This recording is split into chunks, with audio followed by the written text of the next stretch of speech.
been a busy couple weeks digging a hole to China under the workshop. That's related to the foundation work. But the more we dig around, the more we discover. And recently we discovered something that potentially predates World War I or is even older.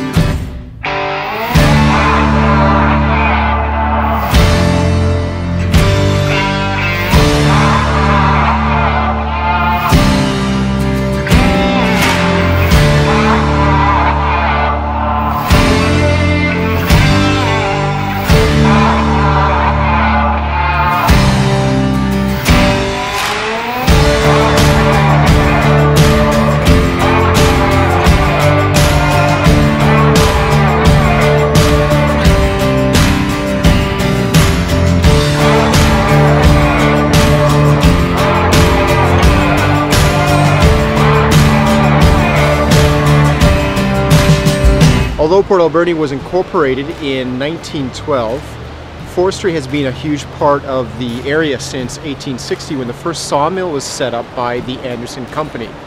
Well, while rummaging through the bushes last November, we came across this old rusted hunk of metal. So last week I decided it was time to clear the bushes out around it and figure out what the heck it is. And pull all this off.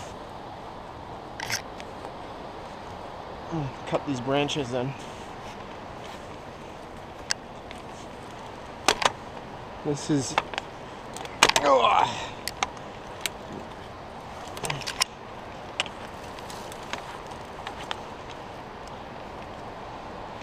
but it doesn't look like, well, I can see some kind of can down there. Thank God there's no prickles here.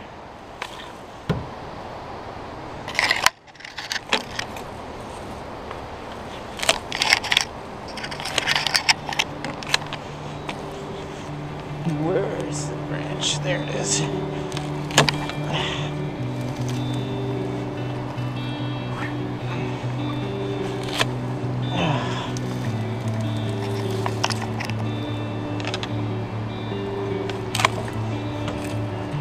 Wow, some big gears.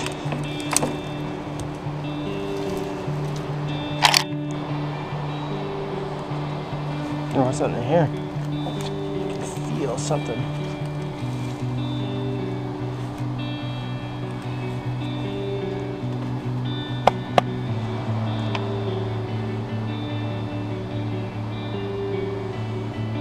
Oh, I see lettering in there. Yeah. Let's clear this off.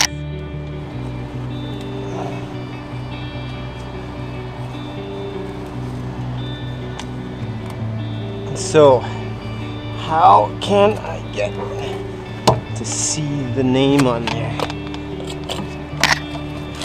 That, and that, and that.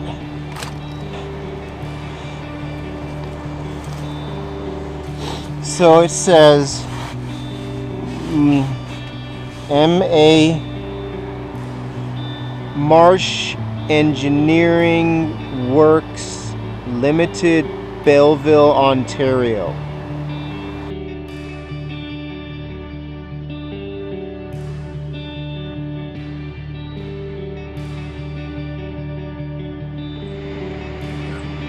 So what is it? Well, Marsh Engineering Works operated from 1897 to 1927 out of Belleville, Ontario. They focused on producing things like boilers, farm equipment, and winches. Then when World War I came along, they focused on making 18-pound high-explosive shells for the war effort. Now I got in touch with the Alberni District Historical Society, sent them a couple photos, and they put me in touch with someone else who suggested to me that it could be the remains of a steam donkey. A steam donkey was used in the forestry industry to haul logs out of the forest. Previous to the steam donkey, they used things like, well, horses and oxes to pull the logs through the forest. So what I'm going to do is do some more digging around to see what other clues I can find. before heading out to the McLean Mill Historical Site, that's here in Port Alberni, where, according to Wikipedia, they have the only operating steam donkey, or only commercially operating steam donkey in all of North America. More to come.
Jesus.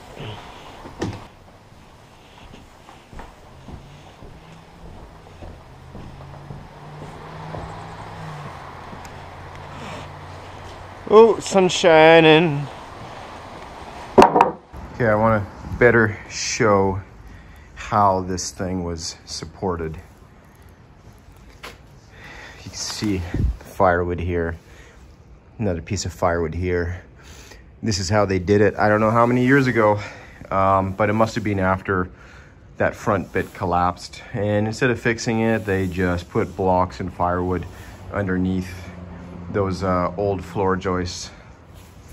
Okay, I cleaned out all the boards, or the beams, the joists, and the chunks of concrete over there. Started kicking around and figured, oh, I could find some treasure here. And look at this. What kind of tool is that? A triangular bolt or something? Is it for like starting the cars back like in the 1930s or something? You'd like turn it like this? I don't know. Here is the finished product. Got all the dirt taken out. Took me about a week, a few hours every day. Found I think it's an old railroad spike. It's kind of neat because apparently across the river there was a logging railroad. Let's check it out down there. Look at this old route. This thing's massive. Runs from the Douglas fir out the front all the way down here. This is why you do not want trees growing very close to your house. This grows under there, it's going to break up your foundation.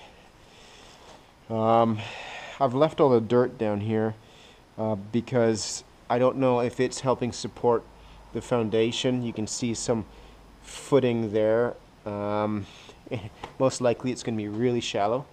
Broke my shovel and broke my rake. To pick up a couple of those. Or sorry, one of each. Now the next step is to take care of this main beam here. It was missing a post on this side. It looks like it's just up on a 2x4 stack and the center bit. Once that's done, then we're going to return back to this side and take care of this side. Because for serious concrete stuff, you got to have some warmer temperatures. Right now it's just not warm enough to be pouring concrete. Thank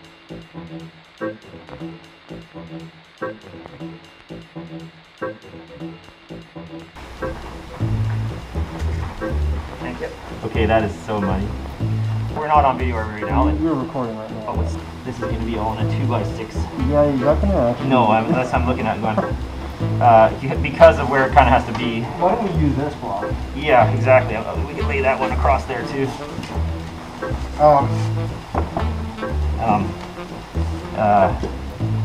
ready. So now we need the tape measure to find out what we need for a piece. Yep. This seems like it's, gotta get some load on it and check it and see how we feel about it. All right. Needed about 17.5 inches.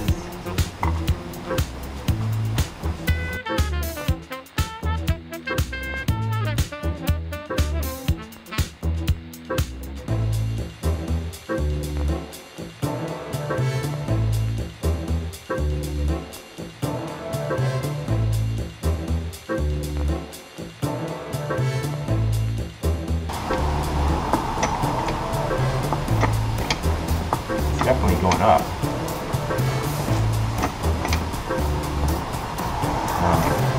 I'm kind of under the apple tree. Yeah, that's like staying. I mean, it's sloping. But I am pushing up on this like big time, and I think what's happening is it's just bending this wood.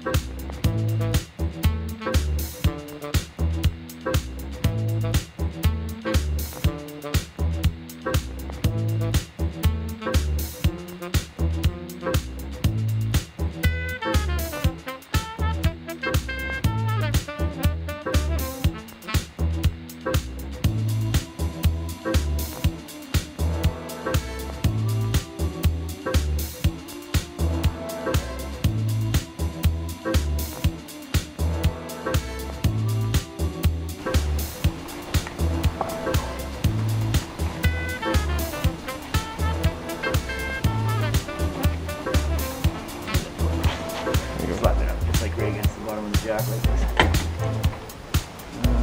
So I gotta go to you, just won't hold that there.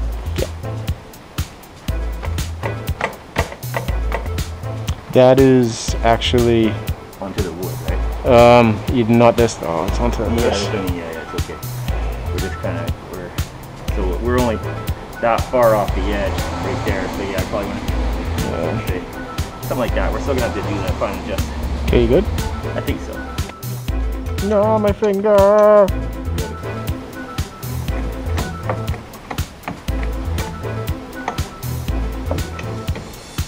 It's moving here, but you know, so it's like, where is it moving? Pressing up. That thing is like, it might be sinking into those 2x4s over there.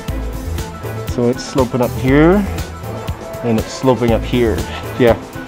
It's just pushing up here. Oh, I mean, that you might have to go off the outside edge of that footing. Put something under there. So we can put something under the put something under there on the new thing, and then put something off of there too, or whatever after the fact. I don't know. If we come off the very outside of the footing, we're even closer again to the wall, and we'll probably still use this very same thing, hopefully, and then we just got to try jacking it up again.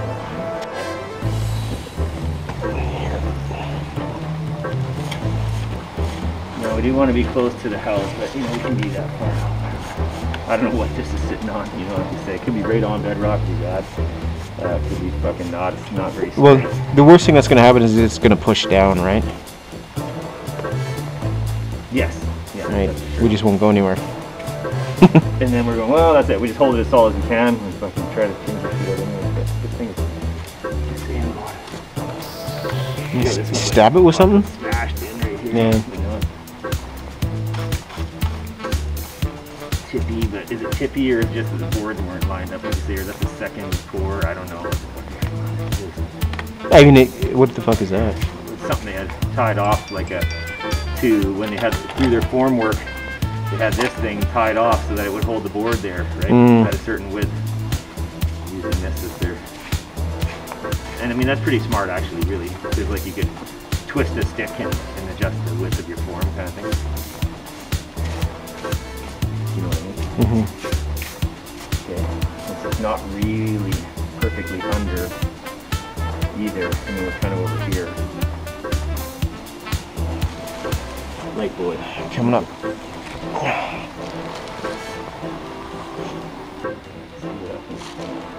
Boom, boom, boom, boom. Damn it. Might have to cut some off this. In this position. Yeah, let's take a half inch off or something. 3/4 inch.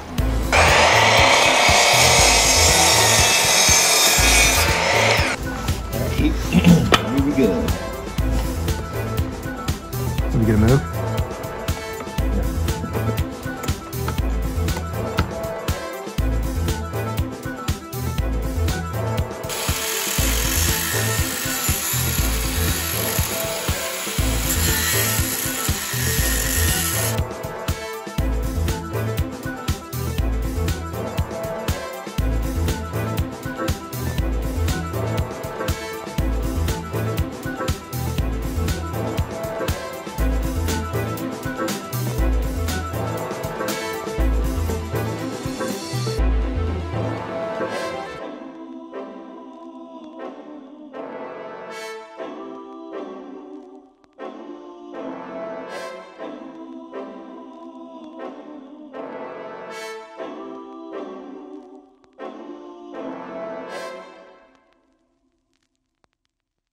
Tom's left me with some homework, so I better get started.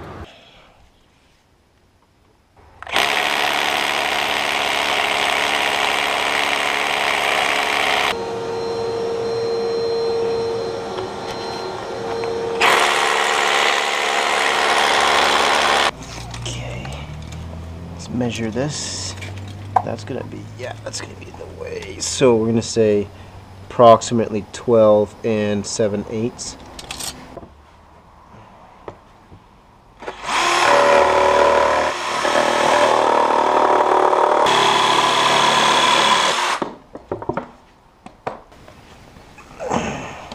Oh, what am I doing? It's got to go like this. All right. And now I need to cut a bit here in order to drop it down. Oh, hit my head. Another inch. Ah, hit my fucking head again. Okay, last piece finally. Stick this down in there. And let's see how plumb we are. Pretty good. We need some shims. So I'll drop a screw into here. Lock this in place.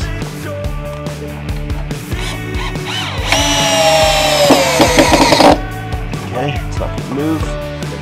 Now,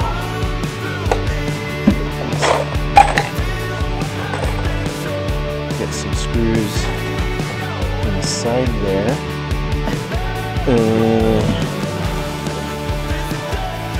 Figure this one out. So I'm about to finger off the rock, so it's not coming out there. Let's see how it goes. Oh, finger off the rock. Oh, finger off the rock. Okay. Yeah, bullseye. And this is going to be fun to remove. Holy crap. Grab my tape measure. And I am 8 1/4 from the top. 8 1/4 from the top, so I want to be somewhere down here.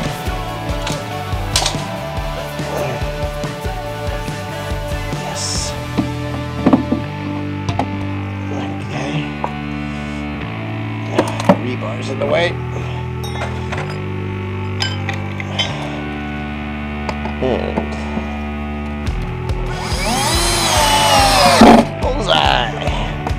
Okay. Let's see how plumb we are. Ooh, pretty shitty. Ideally, what I want to do is put some shims in there. So let's lock the top.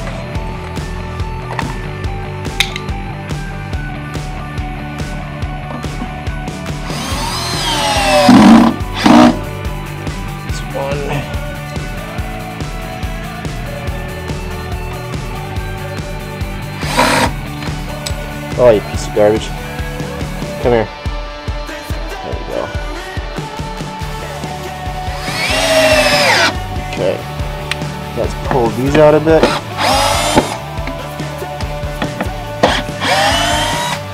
Okay. Well, you can go back on there a little bit. So that's the way it should be. What does that look like? Oh. Maybe that one. Let's see. What's that doing? No, it's too much. Smack it.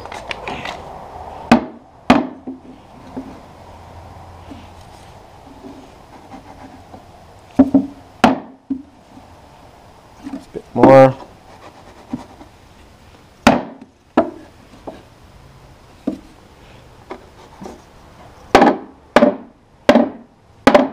No, I don't think it's going to go anywhere.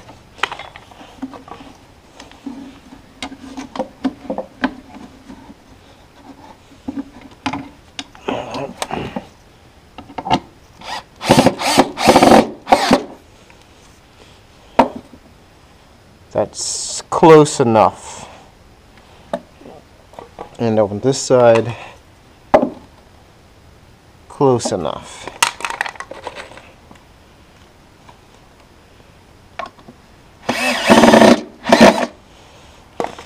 All right, get our rebar.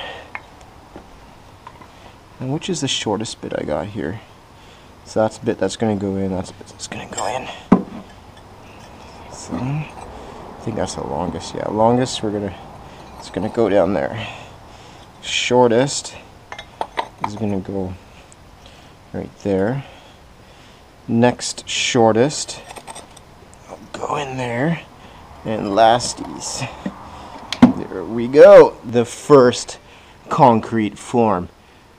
Now all I got to do is build 2 more. That's it for this episode. There's just one last thing that I forgot to show you, and that is digging out all of this.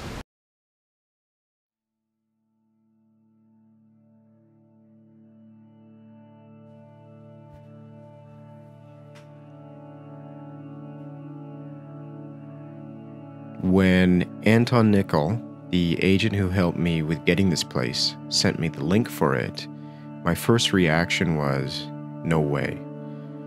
Just look at it on Google Street View. It looks so badly neglected.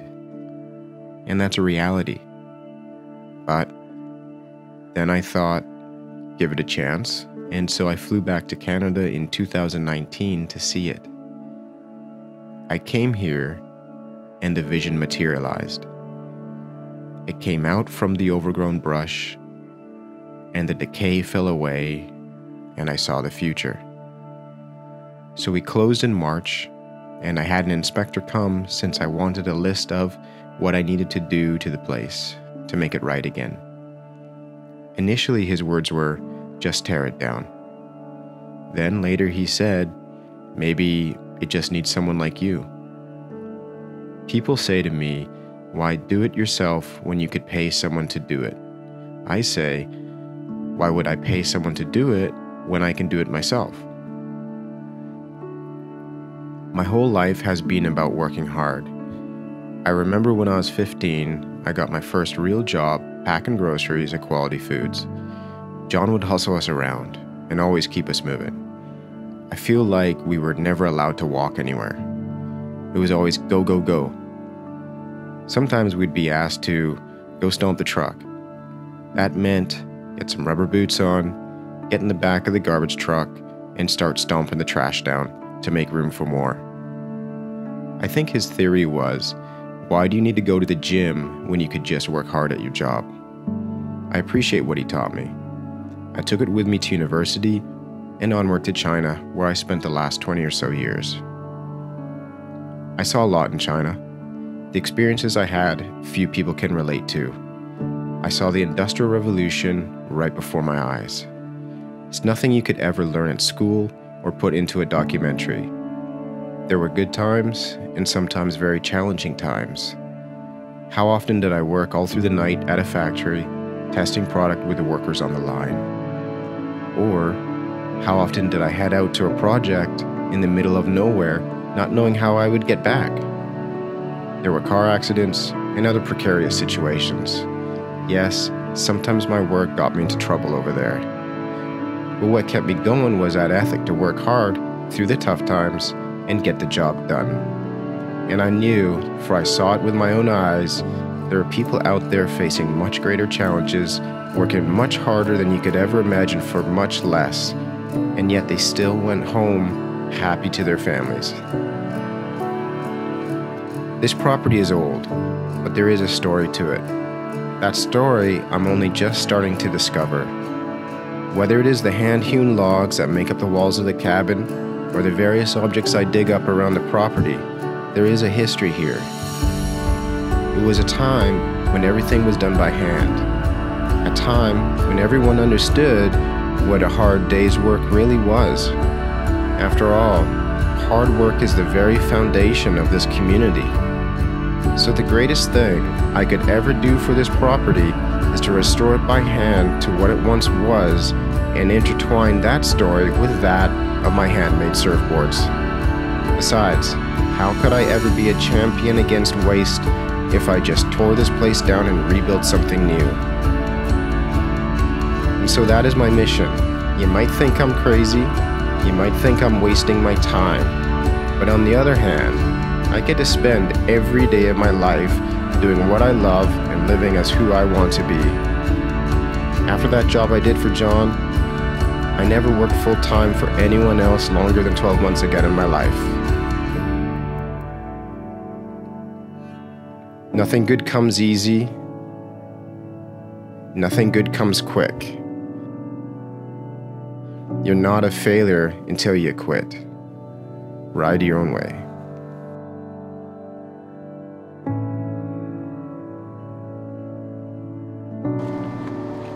You know, I want to know the part that's over there. I want to see what that is. It'd be nice, but not going to worry about it today.